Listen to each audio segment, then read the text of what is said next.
So we do this thing at the start of every show, right? We do this little thing where we thank the people, the amazing people at Patreon. And I want to do that real quickly. I want to start off with our gold people, the people that are gold. Doesn't mean I don't understand why they'd be gold, but they're gold. They're golden. They are amazing. Start off with Andrew Semachek, Brendan Myers, James Johnson, Ryan Turford, Coach Timbo, Sheldon Benedict, Hyrulean Julian, and Dawn Becker.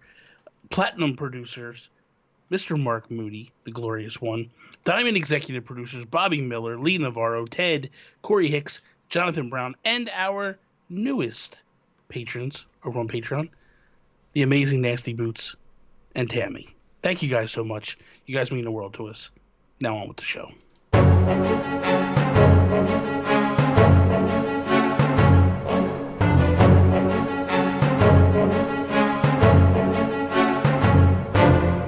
We ran Nintendo.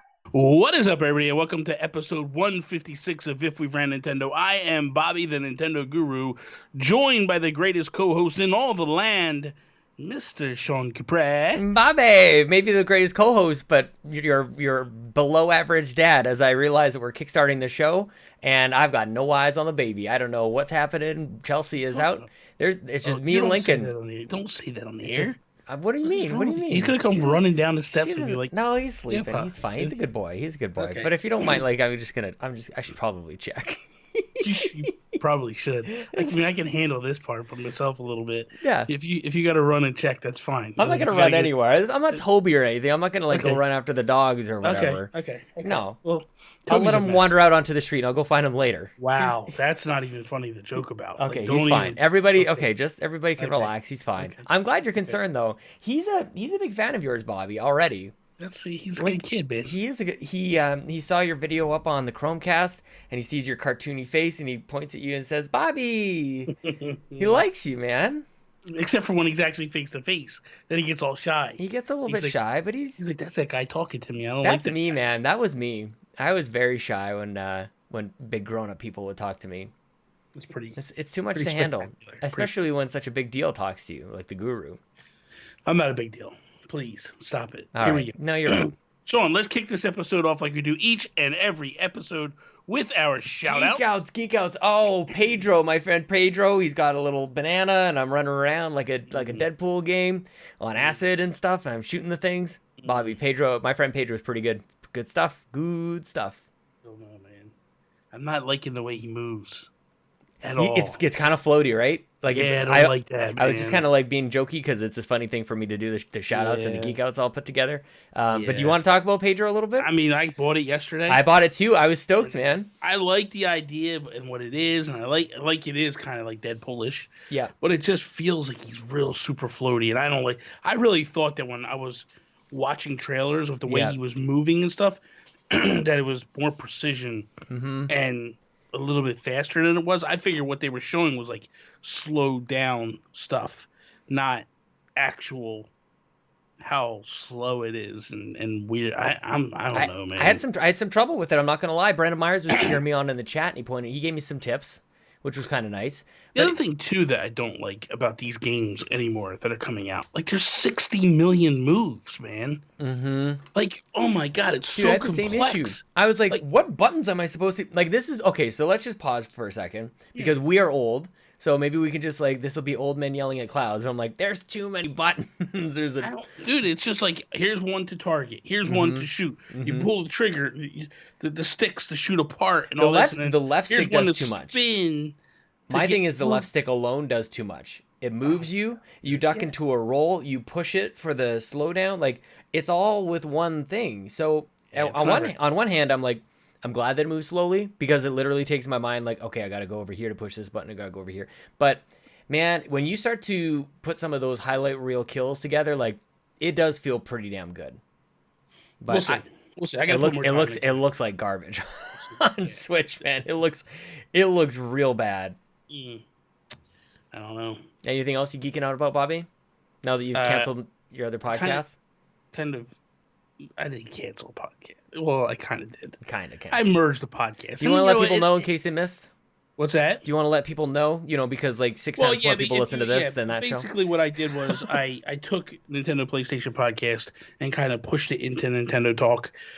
So Toby and I will no longer be doing Nintendo PlayStation. However, we will be still utilizing that feed, which I think is really cool. I think it's good. If you only want to listen to me and Toby, and that's it, then you just stay logged in to the Nintendo PlayStation feed, and every Sunday or every Monday you will get a podcast from Toby and I, but it's just Nintendo based. It's not going to be PlayStation or any of that. Geek Outs are still there, all that good stuff. But then let's say you want to listen to all the special stuff that I do, and we have something majorly special. I'm going to get into that in my shout outs, but basically what we're doing is we will have like a topic of the month, and I will grab 10 different people, YouTubers, podcasters, whatever, and actually do 1 hour shows with all those people. Toby will kick the week off, and then 10 more episodes will come in to the Nintendo Talk feed. Now, in the Nintendo Talk feed, both Toby and I will be there. However, it'll be more than just Toby and I. It'll be Donnie Reese. It'll be Mark Carabin. It'll be Jason Lacey. That's who I have so far that I've already recorded with, and I'm really excited. So that's kind of my shout out, one of my shout outs. These guys were spectacular. The topic of the month for Nintendo Talk is, what 5 things do you want in Breath of the Wild? And we're basically treating it like my E3 specials, where they bring one, they say it, and then we discuss. And then they bring one, they say it, and we discuss. But Sean, we also brought Geek Outs to that too. So people are like bringing in their Geek Outs and all excited about it and all that. So it's pretty cool. It's been a lot of fun. So the Geek Outs started with this show. Everybody knows that this was the original. No. Don't even try. Everybody knows. Thunder, man. Don't even try. I know. How long were you guys doing? How long were you doing the Geekcast before we did this? I think you were doing it for about a year, man. It was about a year before we started doing anything right? together. Yeah. You actually came on that show, and I mean, you guys had a lot of iterations. You had Alan on that show. Holly had on the show. Holy cow! Yeah, blast in the past. That show has changed so many times. Yeah. That show is rebranded so many times. Geekcast, Nintendo PlayStation, the Gaming Gurus, Nintendo PlayStation, and now we're back. Now we're in Nintendo Talk. Yeah. Although Toby was really super excited when I pitched this to him. Yeah. Because let's put it this way. Let's put it this way. Listen to everybody who is a PlayStation fan. I'm saying this with a big smile on my face, so it's okay because I'm a positive kind of guy. I'm not throwing shade or nothing, right? I'm not being a fanboy, shady or anything. Nintendo fans have great stuff to talk about. We're all celebrating. We all got tons of games to play. Xbox podcasts are just beaming everybody. PlayStation podcasts are talking about some animated character's breast size this week, Bobby. So maybe you guys should go to E3 is the lesson here. Maybe. Mm-hmm. Or you have guys. I'm going to throw shade right at Joseph. Snap! Right at Joseph Brand. Because this is the thing. Wasn't it on the PlayStation podcast this week where the podcast for the people by the people, whatever nonsense he's throwing around, FUBU, whatever catchphrase he's stealing. It's for us by us, I think is what they say. But the thing of it is he's talking about how apparently the PS5 is more powerful than the Scarlet, and I'm not getting into that. Well, listen, I just listened to Ed Boon tweet today. I read Ed Boon tweet today, and he's like, Scarlet is more powerful than PS5. PS5 is more powerful than Scarlet. He goes, how can anybody say that until we know what the things are and we have the finished product? He goes, people need to stop. And he's right. Mm-hmm. Joseph Moran, stop. Yeah. Okay, so now we're back at this. I like the shoutouts where we start the show out, not like we do each and every week with a shout out and love for our friends. It's let's throw it down. Let's throw it down, man. Let's throw it down. I like it. Okay, first shout out I have. I mean, I did the Donnie Reese one and all that stuff, but a little shout out to Ojo. Got my if you can see over my shoulder here. Yeah, man. I got the Bluetooth speaker in. That's sweet. Thing is amazing. So loud. Mm-hmm. Basically, it's a Switch dock with a Bluetooth speaker. I haven't hooked it up to utilize the Switch dock yet. Mm-hmm. I'm going to actually put it in my bedroom and use it in there and see how it works and stuff. But I'm pretty amped up. I think that would be perfect for you to play Just Dance on. Just when you go camping or something, you can bring it with you. You set up on the picnic table. And you're like, you know what, man? I just got to dance. I know everybody's cooking hot dogs and s'mores out here, but I just got to put on Just Dance. There's no such thing as Bobby and camping. That's not going to happen. But there is such thing as Bobby dancing. And well, that's true. seen... That is a thing.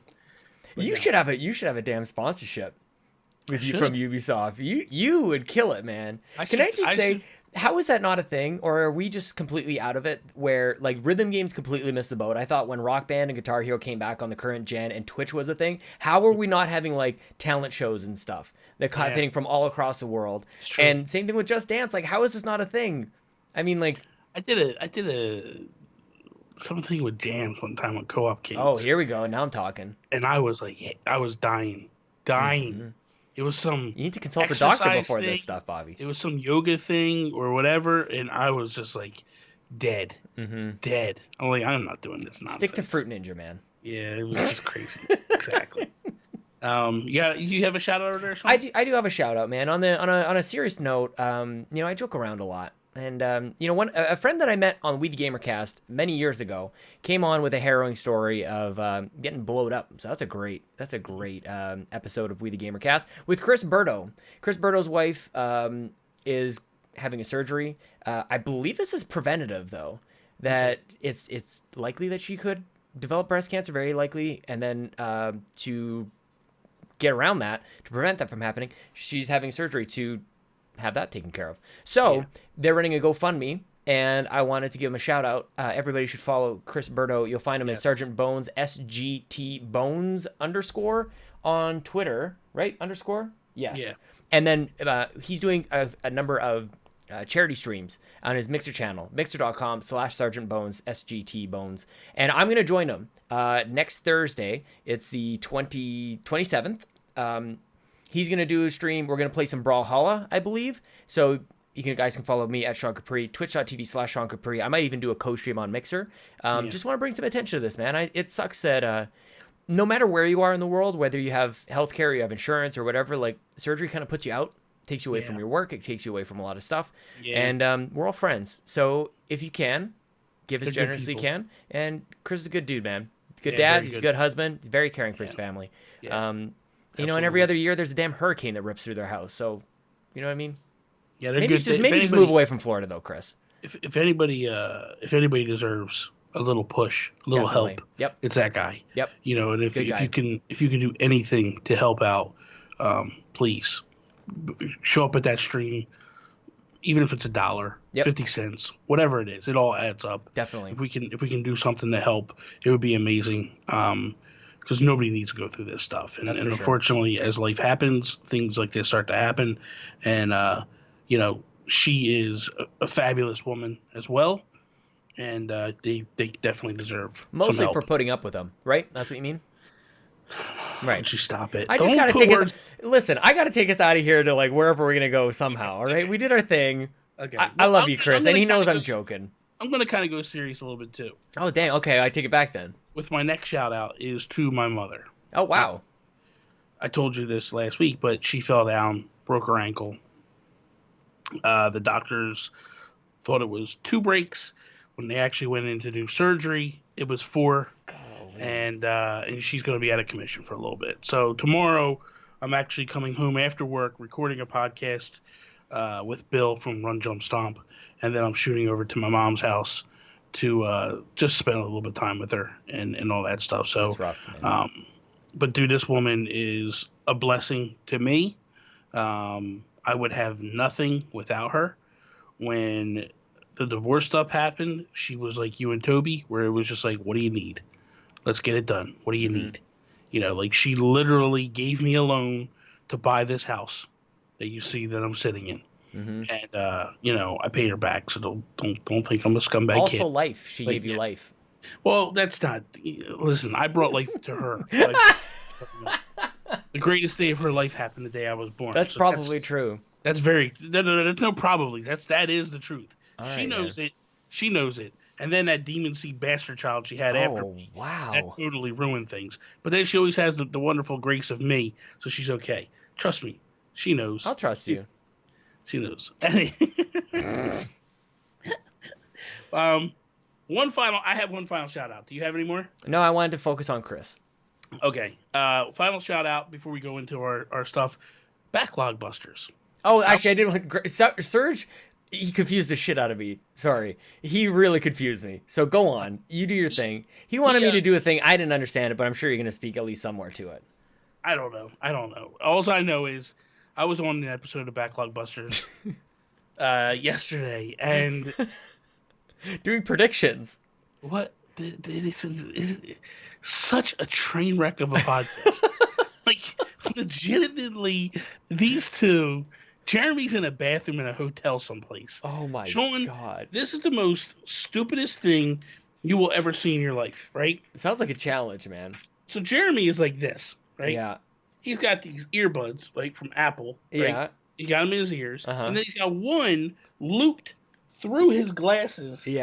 Like this. I'm trying to show you. If you're watching the video, you can see I'll get you close up. I'm trying to... You got the video, like... I'm getting it all jacked up now. He's got it like this, right? Uh-huh. You know how he did it. It's like, because this is my eye. He got like this, so that the speaker is by his mouth. Yeah. So the whole time, this is what I'm looking at for a guy doing a podcast with the cord wrapped around his glass. And I'm like, guys, what in the heck is happening right now? Man, you do what you got to do. You do what you got to do. I have so much respect for that. Can I tell you a secret, Bobby? Jeremy, if you're listening, that was the beginning days of the Xbox Drive, man. That's how I did it. I had the thing, like, not with my glasses because I can't see, but you got to figure out a way to get that. You got to get it closer to your face, so you got to do whatever you can, man. I had it looped around my ear a couple times. So what they did was, I went on. They were doing E3 predictions for next year. Oh, for next year? I thought it was like for this past year. No, they're doing predictions. it's for next year. Oh God! Well, it's the most asinine predictions in the world, dude. That is actually an amazing idea. Oh my God, it was so funny. But the funny thing was like, I started to put some predictions together, and I was like serious. Like, how do I okay, let me try to get what I think might potentially happen next year. I go on the show, and they're like, well, you don't need to come with predictions. You could kind of just make fun of ours. Yeah. Okay, no problem. I could do that. And then they start coming with this most outlandish, nonsensical stuff. Like, every game that Surge announces has the Avengers in it.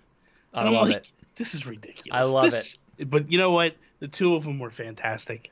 It was so much fun. They're finding their own, man. I told them, get to episode 10, you're going to find your rhythm. They're discovering it. You know, you can see them go on that journey. It's good stuff, man. Good for you guys. I love it. I like them both. They were good. It was fun. So. Yeah. And Serge is always doing confessionals. He does like a solo podcast, and he steals questions from our Patreon.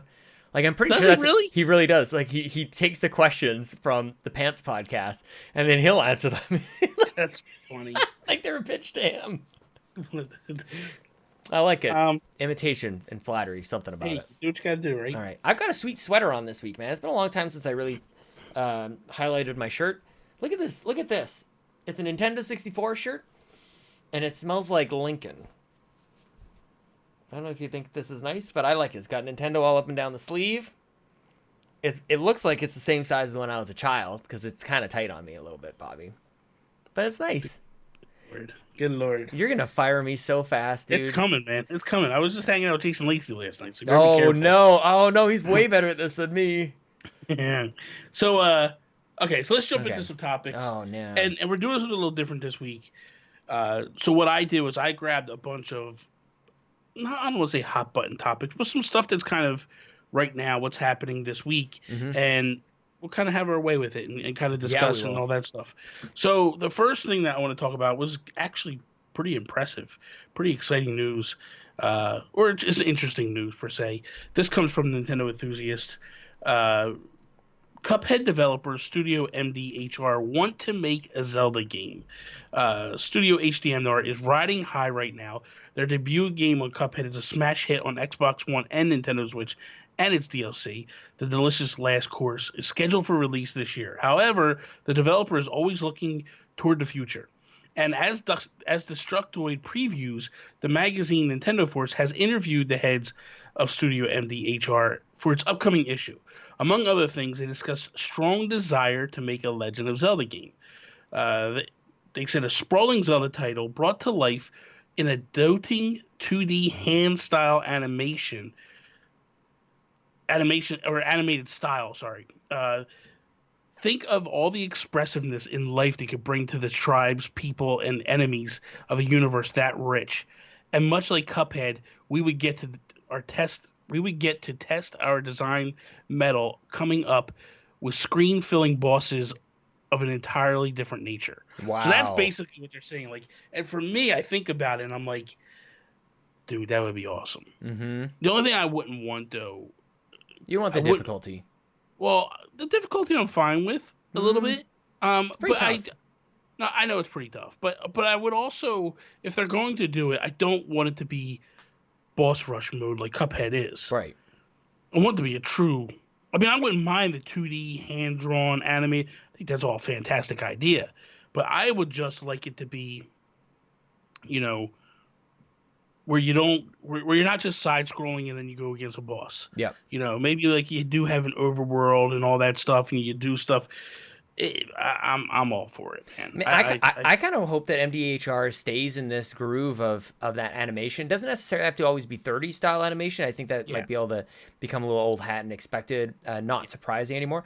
And the thing that I found while playing Cuphead, and maybe other people felt the exact same way, was even though you knew you were in for a boss rush or you knew you were in for a run and gun type, like those are basically the two types of levels that you could play. It still was full of surprises. You're like, what is this boss doing? Every time you hit a milestone, he was changing into something else. It was always like making you go, oh wow, how am I going to use this weapon against this boss or this level? How am I going to maneuver through it? And they're like, the characters were always kind of surprising me, and I would love to see what they would do in terms of prompting surprise in the world of The Legend of Zelda. Like, I don't want the same old. And it's funny how we have gotten so many different styles, iterations, and versions of Zelda over the years that they may be the most qualified to do this.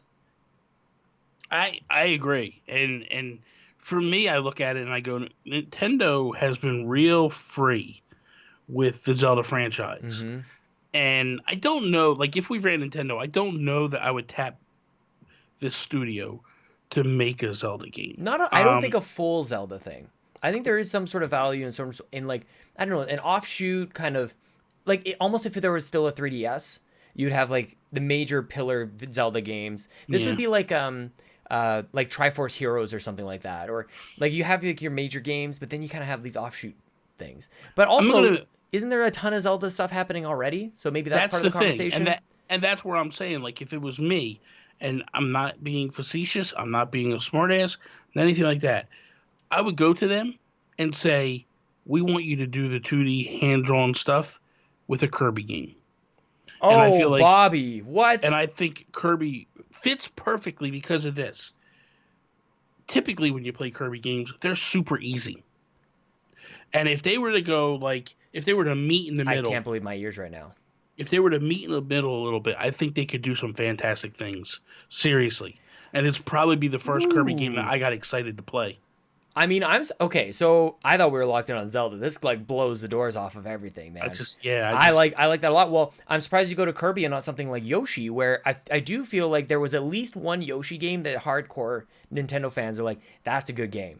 Yeah, where they can at least go like they wait for we're always waiting for us to go back to that as a hallmark. But nobody's looking to any Kirby game. I don't think so. Even the first one is still pretty floaty. It's still pretty it's pretty kiddie. Yeah. But I guess in that sense too, maybe that was the original.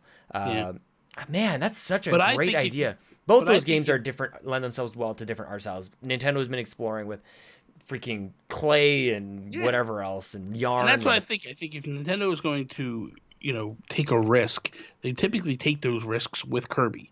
And art style wise, they do some crazy stuff with Kirby and try all these different things. And I think that a studio, like MDHR is one that's built to make a harder game, and Nintendo with Kirby is so kiddie and kid friendly, and it would be awesome to just not, like I said, it doesn't have to be balls hard like Cuphead, but it could be ramp up the difficulty a little bit, like make it a challenge and let them just have fun with it. Like, could you imagine like you're playing levels where you have these dramatic boss levels where there's the tree and all that stuff, and like you're Kirby and you're sucking stuff in and you're spitting it out in his face, and like just you could do some fantastic stuff. And I'm for it, man. I think it Well, would be so much fun. it's worth mentioning because it's I've actually had to do this journey in my mind. Studio MDHR is not owned by Microsoft. Like they did an exclusive that then got ported over. Yeah. But they're in no way owned or in the Microsoft camp in that sense. Yeah. So they really like when they first hit me, I was like, well, that's never going to happen. Like they're more likely to do like a Banjo thing. But I don't think that's the case. Like they're free to make games for whoever the heck they want to. So well, man, because if you remember when Cuphead came out and the discussion came up about like, because immediately when Cuphead came up in Japan, people were like, "Oh, I want Cuphead on Switch. I want Cuphead on Switch," and people were like, "It's never going to happen. Like, it's not." Actually, I think it was the Wii U because at the time the Wii U was the thing, and back when it was announced, for sure. Yeah, when it was announced, and people were like, "It's not going to happen. It's it's a Microsoft thing." But then people started to look at Cuphead 2 and what could potentially happen there. Now we do know that Microsoft allowed Cuphead to come to Switch. But that being said, they don't own the rights to any future games or anything like that, which is crazy with all the studios that Microsoft has been buying up. Yeah. That would have been one I would have bought.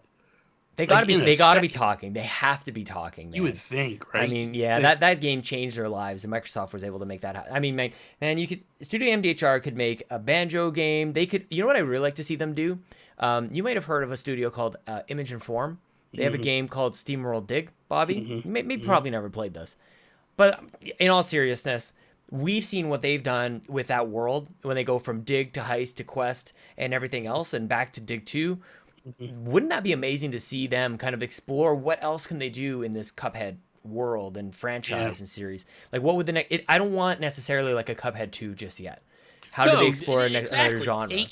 Take that style, your hand-drawn 2D side-scrolling style, and implement it into other stuff. Like, why not go, I know companies would typically want to do their own franchises, but why not go to Yacht Club and go, hey man, let us work on the next Shovel Knight with you, or go to Image Form and say, let us do the next SteamWorld Dig, let us help you, because I think that would be kind of an interesting tale to see that happen.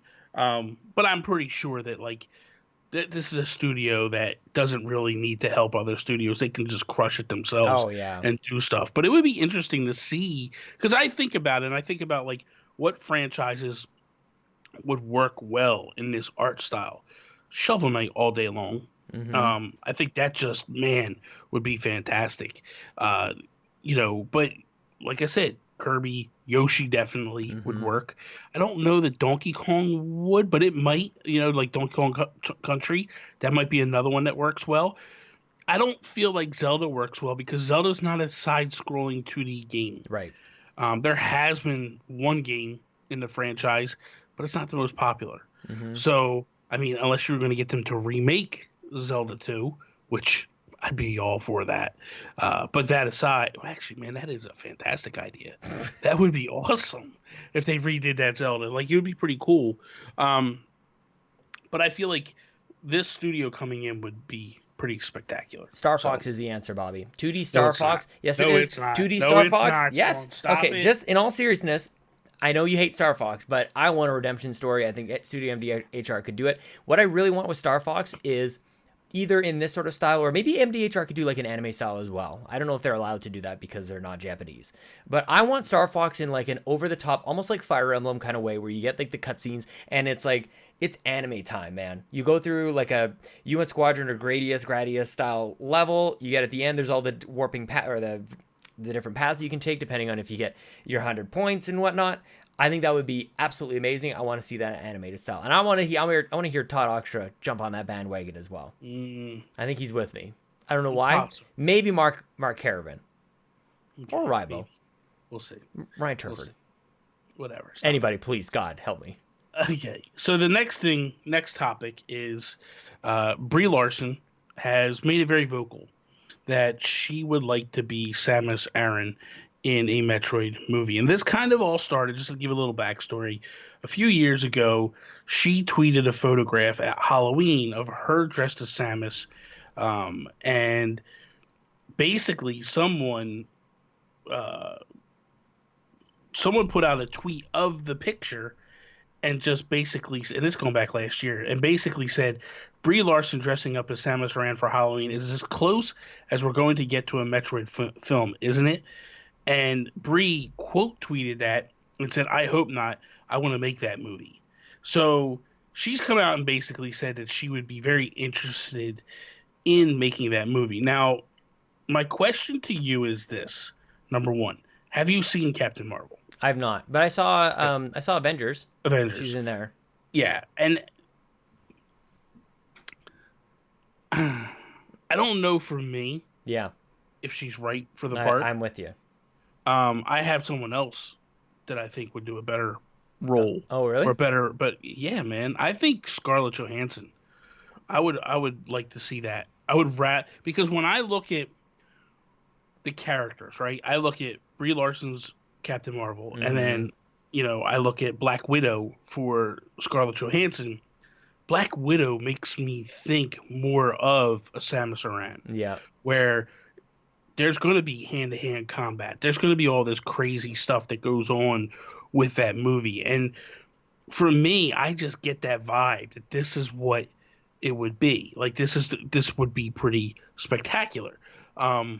So for me, that's the way I look at it, and I feel it is, but I don't know what you think. Like, what's your opinion on it? I think that's a good pick because I was thinking the same thing, but I immediately went like, that's kind of like she's in everything. She's in Ghost in the Shell, and everybody gets mad at her no matter what she's cast in. So yeah, where do we go somewhere else?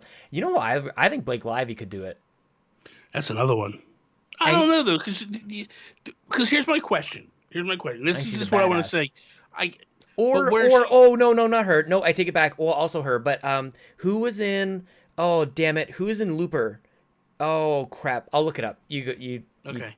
Because my thing is with Blake Lively is I don't feel her being gritty or like, and that's what I feel like a Metroid movie should be.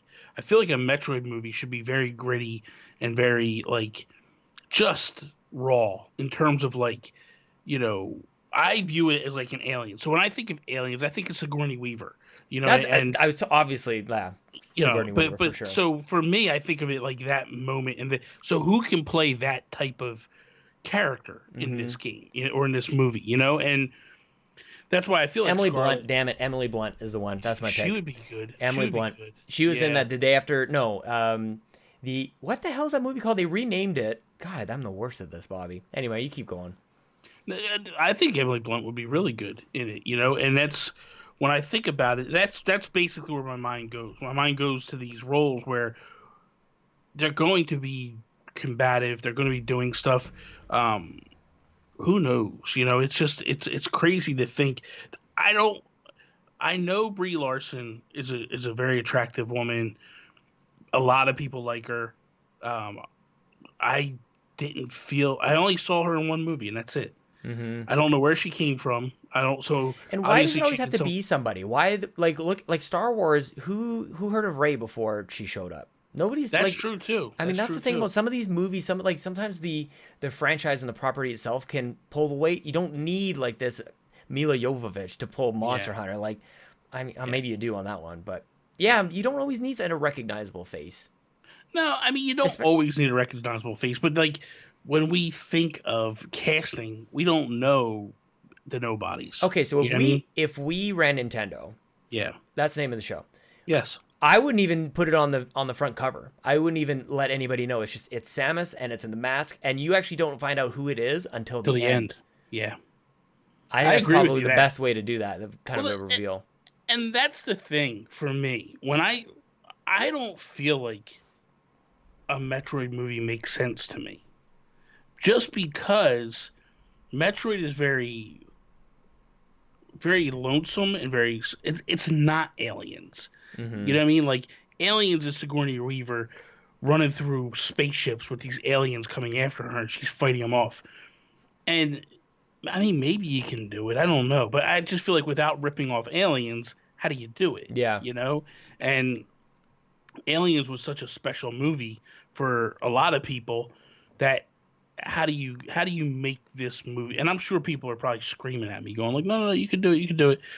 But I'm just curious what people think is the answer. Do you feel Brie Larson is the answer? or not. And me personally, the moments that I saw her in Avengers, she didn't wow me. Yeah. I didn't feel like she was that I spectacular agree. in that movie. Yep. Like I said, Scarlett Johansson, man, I think everything she's in is fantastic, and she does a phenomenal job with what she does, and she can do the hand-to-hand combat stuff. So for me, that's my pick. I don't know. Quick shout out to Gal Gadot, Wonder Woman. Oh, Throw she's her in there, fantastic too. right? Yeah, She yeah. really is. She can really kick some ass. So yeah, She's someone that could do it too. Definitely do it. So is that the only woman they've ever cast in DC? Like, what about Margot Robbie? Margot Robbie is Harley Quinn, but I don't know Yeah. that she could. I don't know that. Well, maybe, but I don't know that I would pick her to be Samus. I don't know. Why does it have to be anybody from a comic book movie? No, That's it the doesn't. thing. It doesn't. Yeah. It's only coming up because Brie Larson. Blake Lively and Emily Blunt are my answers. I mean, to be fair, we had Ronda Rousey said she wanted to do it too, Good but I for just her. don't know how good of an actress she is. She's only been in a couple of things, and I don't think she was that spectacular. So No. we could just make it The Rock. You know what I mean? Like we can Probably could be The Rock. Yeah. we could just The Rock up as a woman and let him do it. You know what? Why didn't I think of that? You're right. It'd be pretty spectacular. Everybody Okay. knows that. So Kevin the Hart. next, yeah, exactly. The next story that we have here is CD Projekt Red reiterates that all of Witcher 3 will be on one cart. It is also packing in goodies, but they're basically saying, and they're coming out and saying, everything will be on this thing. Everything. It's going to be 32 gigabyte cartridge, which is the biggest cartridge that Nintendo has ever put out. It includes 16 micro DLCs, 2 expansions, and the full game. And they're also putting out like all these different cool little things in it, like stickers and I think a keychain and all this pretty cool, amazing stuff is going on with it. But I want to do this. This is the reason why I brought this up.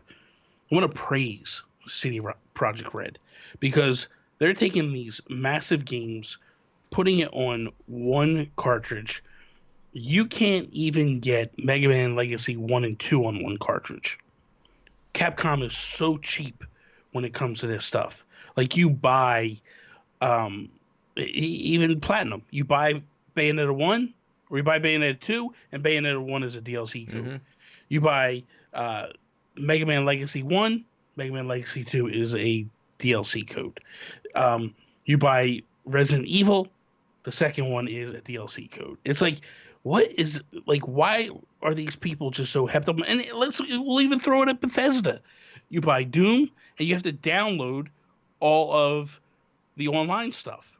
Like, you pay all this money for this big, daunting game, and you have to download a bunch of stuff. And it's like, I tip my cap to a company like this that goes, no, this is how people want to play it. We know that our game is massive. Yeah. So we're just going to spend the money. And what I would say is to people is if you are a fan of Witcher 3, if you've never played Witcher 3, support this company. I think I'm going to get it, man. I'm definitely buying it. I'm definitely buying it because of one reason. And it is two reasons. I would like to really try it. I've never tried it before. But two, I feel like a developer that does something like this needs to get our support. They need us as fans to go, thank you for doing this. Let's prove to everybody out there that if you treat us with respect, we will thank you for that and buy up. I mean, it's not, dude, they're also giving you a bunch of stuff with it. It's just not the game. So I tip my cap to them. I think it's amazing what they're doing, and I'm a big fan of it. Well, the way that I look at it is this, Bobby. In the land of there's 12,000 games that come out on all the systems on a daily basis. Yes. There's this glut of games. There's too much. And Yes. if there wasn't so many gamers, like this is essentially what we got back in the Atari era, right before everything kind of blew up. And Nintendo had to save everything with, what did they do? They focus on quality. Yeah. They were not going to follow everybody else's race to the bottom with just pumping out crap. And it's so easy now to stand out above the rest. I say that relatively. Obviously, they put in a lot of blood, sweat, and tears into the game. That's not what I mean. But you go a little extra further than just kind of crapping these games out, and you put a little extra special care into it, and you are automatically in the top 1%. of developers, publishers, and your game gets praise like this. And I think that we should recognize that, man. When we do all that we really do is just bitch and complain about how we're getting taken to the cleaners with all these microtransactions and everything else that we complain about, then yes, we must do the opposite thing. We should be supporting this thing. I still need to see what it looks like, but I also saw them talk about how it looks great on Switch. And I really do. I feel like I mean, trust if you compare it to Xbox or compare it to PS4, it's not perfect. It doesn't look that good. But what are we expecting here? I mean, that's a lot of content, man. Listen, and when we bought a Switch, we all agreed that, hey, I'm okay with taking the hit graphically if it means I get to play these massive things on the go. Now all of a sudden people are trying to throw shade at it, and I don't agree with that mentality. Either you support the people or you don't. I'm supporting it, and I'm a fan of what they're doing. I think it's amazing. Now here's a question for you: do you start to award like Nintendo seal of quality kind of stuff again? Like, I mean, I would, but here's the thing: that in my honest opinion, what I do in this particular, if we run Nintendo, what I do is I plug the hell out of this game. Yeah, I make sure that everybody knows about it, that everybody buys it. And what I would do is I would just put a barrage of advertising behind it. I would even go as far as to go like, you know what, guys? Direct? I would probably do a direct, but I would also do this. I would go, you know what, guys? You did the heavy lifting on this one. We're going to take it. We're going to bundle it in with a Switch. Wow. And do a special edition Switch for this to make it even more special for you. Because in my opinion, you want companies not to half-ass it. Yeah. You want companies to go all in with something like this and give their best effort to a game they're putting out. Wow. A game that's how many years old, and they are putting more care into this than companies that are putting out 30th anniversary editions of their games. Yeah.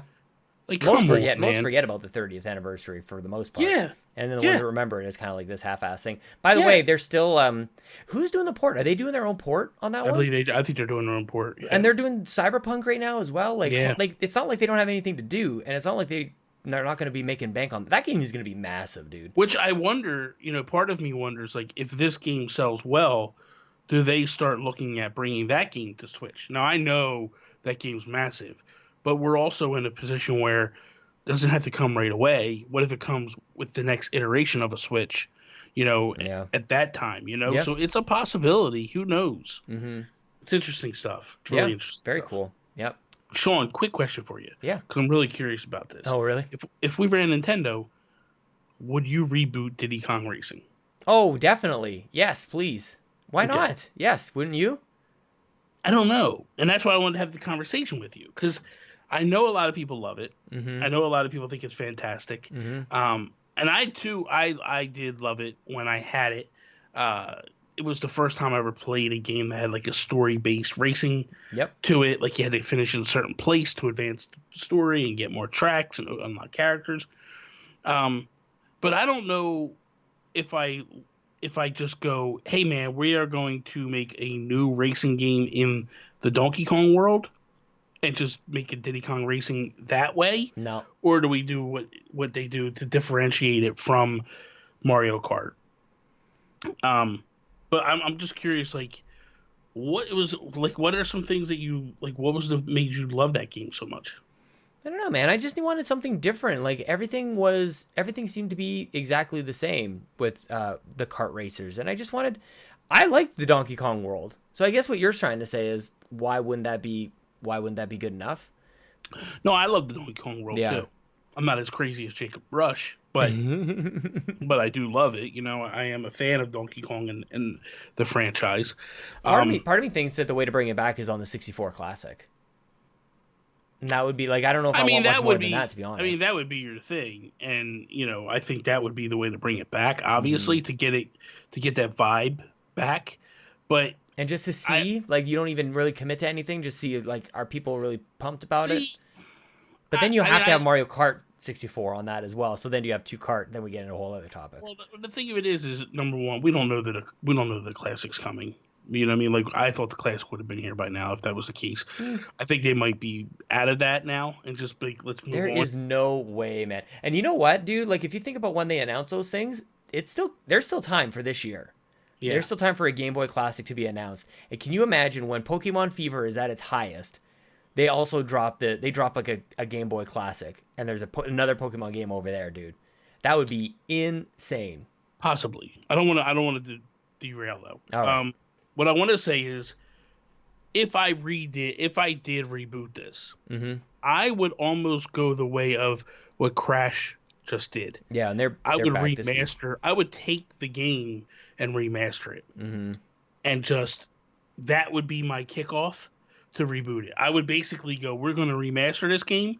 We're going to make it look good. It's going to run on the Switch. It's going to be fantastic, and then we're going to actually look at the sales, and if it does sell crazy well, we're going to do a Diddy Kong Racing 2. And that's one franchise that it shocked me that we never got it again.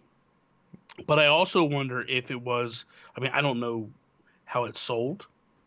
And the other thing too is, like, I wonder if, because Rare did that, if it was one of those things that they were just like, we don't want to focus on that game. That was kind of like a Rare thing because we just need to give them a ball to go play with in the corner while we were making Mario Kart. Yeah. Who knows the end result? But it's weird because you have this quirkiness that's going on right now between Rare and Microsoft and Nintendo. Do we see Nintendo go to Microsoft and go like, hey man, listen, why don't you guys take this franchise and give it to Rare and have them remake it or make a new one or whatever it might be kind of interesting, honestly, if you think about it. Like, I think you guys should just be happy with your banjo and just take it easy, okay? What are you talking about? Getting Rare to do all this stuff for Nintendo. Well, you wouldn't seriously, you wouldn't want a game like Diddy Kong Racing? It's not going to be Rare that does it. They're building stuff for Xbox. I don't think they're Sea of Thieves. Yeah. Oh, come on, stop it. Stop. What do you mean? It's doing well, man. Please, just relax over there. You know, it's doing fine. You get a couple of you Xbox guys playing. Look, this game, I'm not defending Sea of Thieves. I think it's incredibly boring, but it's doing well. It's got its audience, man. It's doing fine.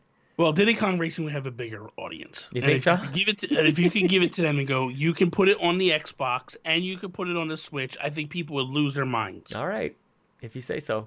I do say so. All right, I believe you. Okay, next question I have for you, Sean. Next E3 2020. We come out. We have a bunch of games we announce. I give you the choice of one franchise out of 3 that we announce to be launching the following year in 2021. Do we reboot or do we make a new game for Punch-Out, Kid Icarus, or F-Zero? What is it in your mind? Oh, man. Kid Icarus, F-Zero, or what? Punch-Out. Oh, no. Punch-Out? No, I don't want to Punch-Out. Punch-Out, you know what Punch-Out's going to end up getting? And it's I hate not to say about what you want. It's about what would you do. I know, but I don't think anybody wants. Punch-Out is going to get the Battletoad treatment that we just saw. And there's going to be people who love that. And I don't know. I don't think that there's much more to it than that. Kid Icarus, I don't know too much. I think Kid Icarus could be probably the most interesting because it's something that people have seen and maybe has like crossed their brow. And that's about it. That could have potential. F-Zero, I think, has gone on a journey straight down. I don't think F-Zero ended up in a very good place at all. We got a little whiff of greatness with the tracks on Mario Kart 8 and Deluxe, and the music and the way they reimagined it there. There's some life there, so I'm a little bit torn. But again, I didn't love where the 3DS took Kid Icarus either. So I'm out on by process of elimination. I am out on Super Punch-Out, but the other two. But I feel like you're gonna make a strong case for Punch-Out. Well, I mean, I look at the Wii version of Punch-Out, and I think they did a fantastic job with that game. It's fine. Yeah, it's good. But I just think that I think it's good. I just think that fantastic. It's fine. It's fine. It's a great game. Look at both of us. We're like, okay. Because my thing is this: all 3 games have some type of life within Smash, and then I look at it and I go, which character is the biggest of the 3 in Smash? Is it Little Mac? Yeah. Is it Kid Icarus, Pit, or is it Captain Falcon? And when you look at those 3, I think that basically dictates to me which one you do. F-Zero, obviously. Jason Lacey. Shout out to Jason Lacey. He uses Falco. Yeah. No. Falco. Falcon. Oh, he doesn't use Captain Falcon? Oh, no, really? Captain Falcon. Does he really use Falco? Yeah, he used Falco from Star Fox. Oh, no way. Oh, that's hilarious. You're supposed to be some fan. You know of what? Jason Just Lacey? Stop. Yeah, exactly. Just stop. I could have sworn I saw him using Captain Falcon. Stay in your lane there, Sean Capri. Stay in your lane. You're a real dink sometimes. But This is not Falcon Punch. That's not think... Jason Lacey. I gotta talk to him about this. Go talk to him. I don't All care. right. It's All fine. right. I've watched him play. I watched him demolish Greg Caldwell. It was amazing. Bad Bit ran in fear. Yeah, without his main. He wasn't even using his main, Captain Falcon. Yeah. So for me, I look at this 3, right? And I go, Punch-Out's out for me just because boxing isn't as big as it was at one time. Now that franchise, I think, and the crazy thing is right now in Luigi's Mansion 3, there's some Punch-Out Easter eggs in it. Oh, snap. Yeah, there's posters of Doc Lewis. There's a thing where like you could suck up Little Mac's glove in your vacuum and then shoot it out. Gabby It J. ghosts. I think I would be Gabby J. You probably would be. Hang on a second. Pause for a second on this. The studio, if I'm going to be in on this, it's Studio MDHR doing Punch-Out. Here we go. You can't Boss do Rush. callbacks. Yes, you can. Yes, you can, because this is a Boss Rush kind of game. This is perfect. This is actually perfect, and you know it. Anyway. This is such a good idea, and you don't even want to give me the credit. You don't even want to give me like at least a nod. You're just trying to move past it. 2 minutes ago, you're crapping all over Punch-Out. Now all of a sudden, Sean gets a little light bulb off, and we're gonna ride it into the ground. Hold on. This is my point. I'm trying to. I asked you, and you didn't have, and I'm trying to give my opinion. Well, what is this book report back and forth? Are we having a conversation or not? We are having a conversation. But you want to fight about image and form again? No, because now all of a sudden you're bringing them up every damn show. It's a classic. Kid Icarus. Episode. To me, Kid Icarus is probably the one of the 3 that I would announce. I would start with Kid Icarus because I feel like F-Zero's kind of taken a major hit. Yeah. And it's popular, don't get me wrong, but it's more of a cult following. Yeah. If that makes sense. It's more of people that like just crave to have it back. But I don't know that if it came out, if people would buy it. Like, who's buying racing games? Well, you're buying Mario Kart, obviously. That's a little bit different. But yeah, like it's still a bit more off to the side. Think about like God of War and their reimagining that they did over there. Yeah. So I think like a little bit of that. I don't know if they make it too adult though. Like, is this one of the games where they can go, this is for like an elevated up to almost like a Metroid type of audience, or it's for the grown-ups kind of thing? Possibly. I mean, I don't know. I don't know. For me, it's Kid Icarus. What are you thinking? That was one of my 2, so I could go with that. I could be sold on that. I don't want to fight with you, Bobby. Okay, that's fine. I'm curious what people think in the comments, so I always read them. Nobody ever answers when I say, I'm curious what you guys think in the comments. Nobody does it. They always talk about how handsome Bobby is or whatever they're talking. Or talking about donuts or whatever. Yeah, exactly. Ricky Dickey or whatever his name was. Yeah, oh my God, what a jackass yeah. that guy was. We did a nice job as a community to squash him out of there.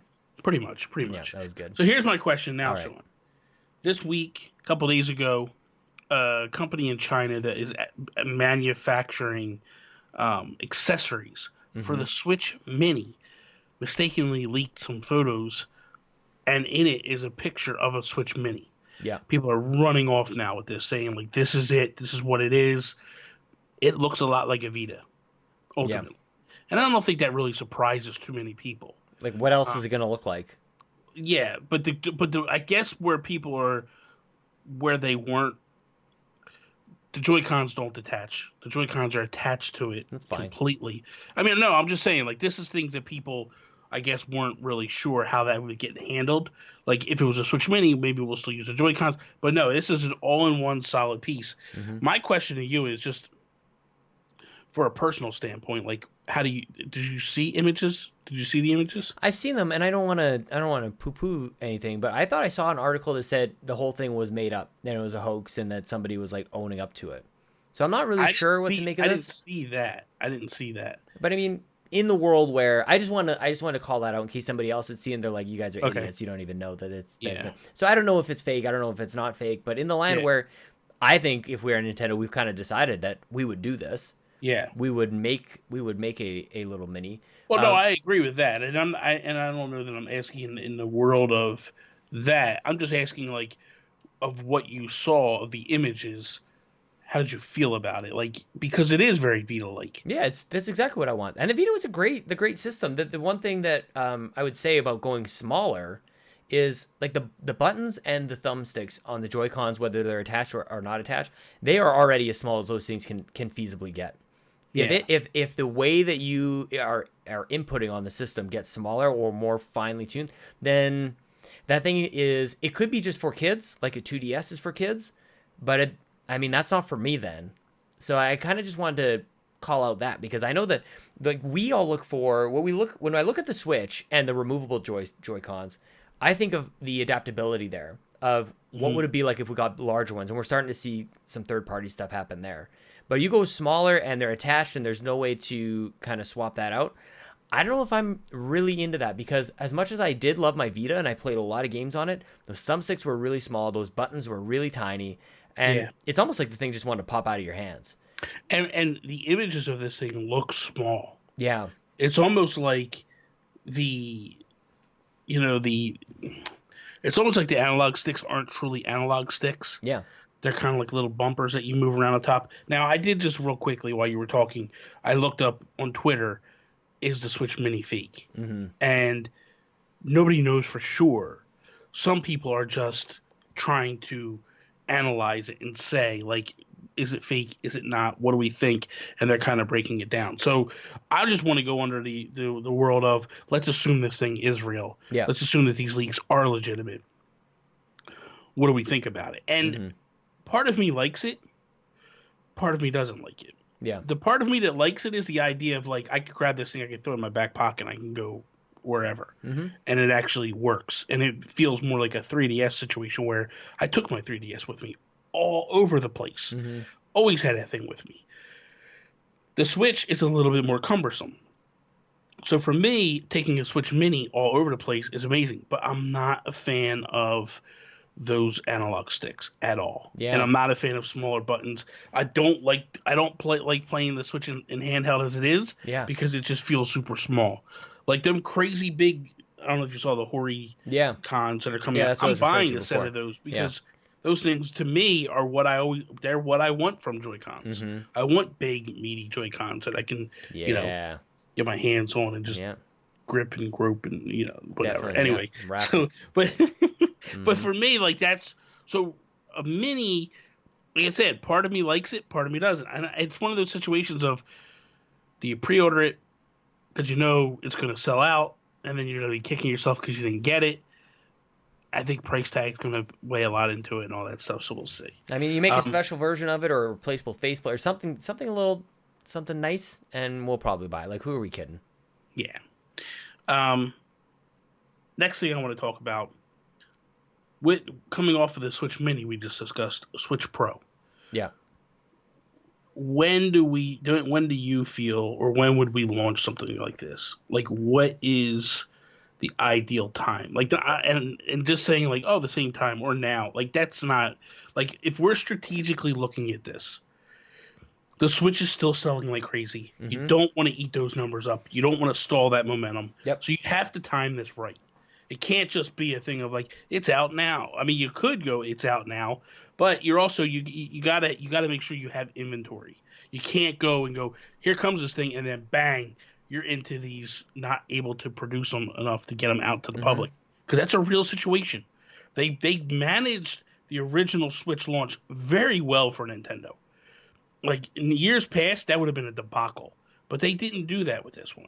They basically had a little bit of a tie-up at the very beginning of the Switch, and then, man, within 6 months, everybody was getting them no problem. Mm-hmm. So I think you got to manage this properly. It's just not easy just flipping a switch and going like, let's go.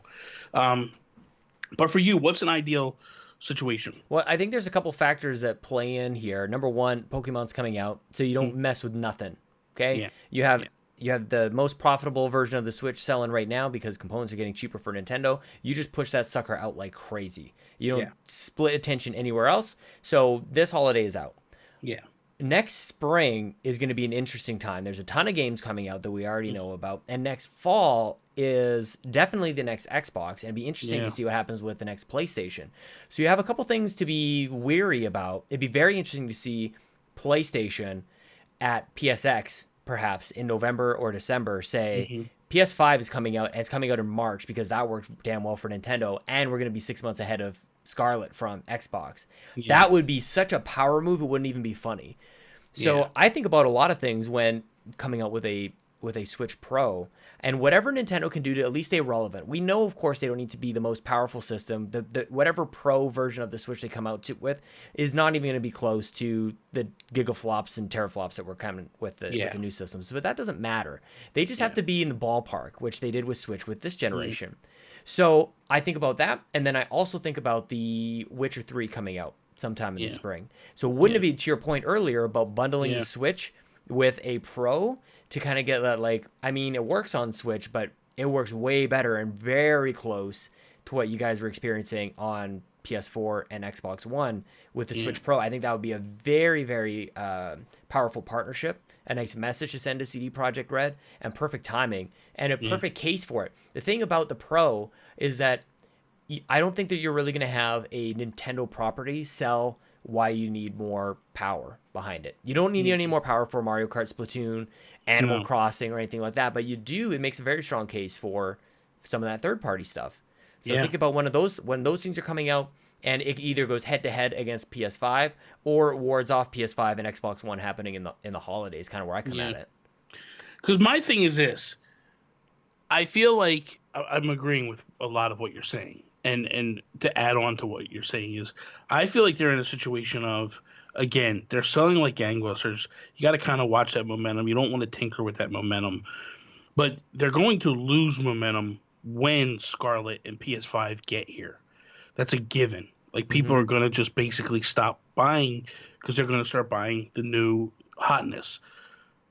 You have to keep that gap relative. You cannot allow them to come out and you to wait 2 years to announce a Switch Pro. You need to be on top of it and pouncing. Yeah. And you can't just go like, hey, we have all the best games. Like, that'll work a little bit, but it's not going to work a lot. Well, let's face it.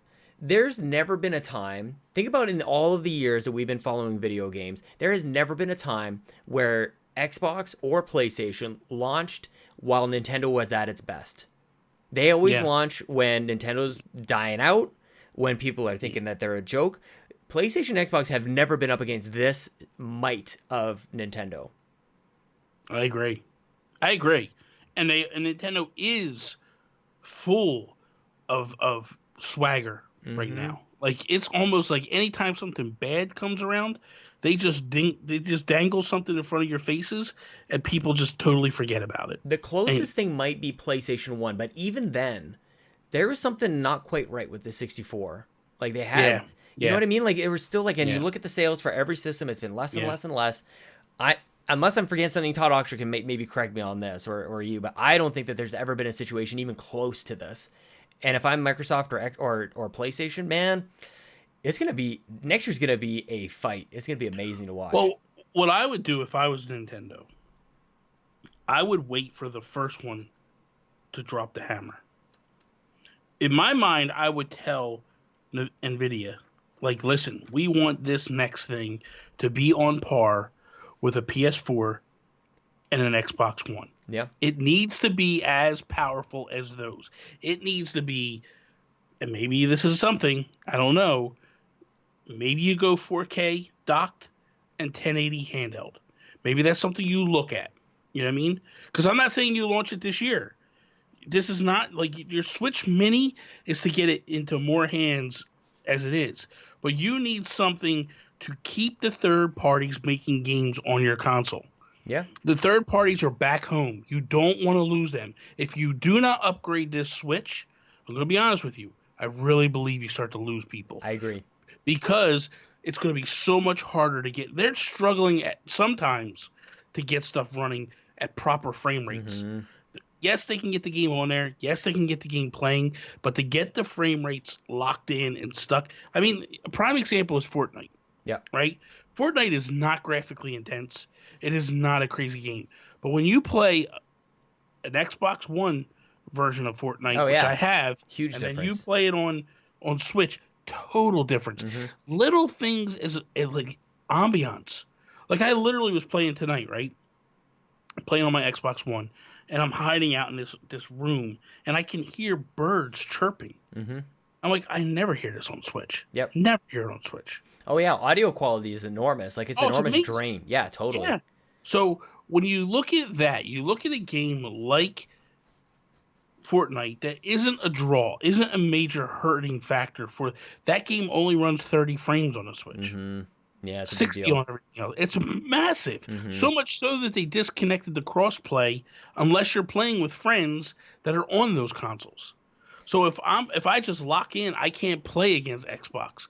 But if I'm playing squads and there's an Xbox player on my team, then it opens it up. But so that being said, like that tells me that Nintendo has to be paying attention.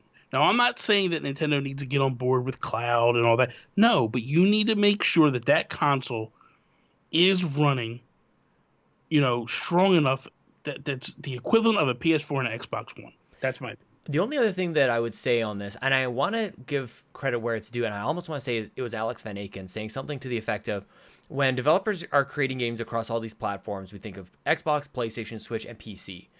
PC has been held back by the lowest common denominator, which at this point is the consoles. Yeah. But when the consoles take up that next generational leap and they start getting into these instant load times and the ray tracing and all the other business that they're talking about there, suddenly PC games are going to take this giant leap because they've all been held back by console technology that was old when they came out. And the consoles are 6 years old or whatever it's been. So as soon as this next generation comes out, then PC's just like, they're going to take off like crazy.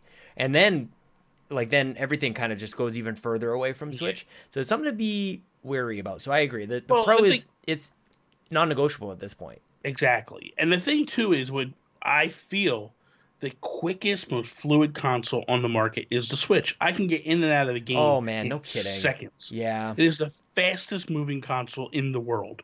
Like literally, I could right now, it takes longer for my TV to load up than it does for me to get to where I got to go on the Switch.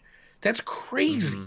I mean, that's part of it too. So we're making a big deal out of power and making strong case for power. But there's something to be said about that convenience factor, dude. And I want people to understand something here before we get a lot of hate. Greg Caldwell, calm down. I want you to understand that the reason why I'm saying they got to pick up the power is for the third parties. Yeah. Because third parties will start to leave if they cannot just easily port that stuff over. And I'm sorry, if they are still running what is the equivalent of a PS3 and an Xbox One little bit, or an Xbox 360, just a little bit more powerful, it's not going to work out. It's not going to happen. Well, let's face it, some of them just never came. Yeah. Bungie, Activision, a lot of them just never came over. So EA, like really in a big way. So you're not really just speaking doomsday stuff here. Not at all. All right, so at this point we're going to wrap.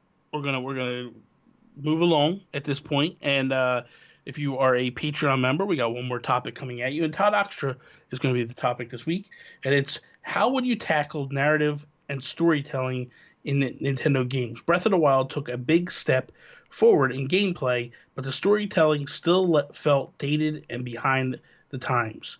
So we're going to discuss that. We're going to break it down. So if you're a Patreon member, for as little as $1 a month, you'll get that free coming up shortly here.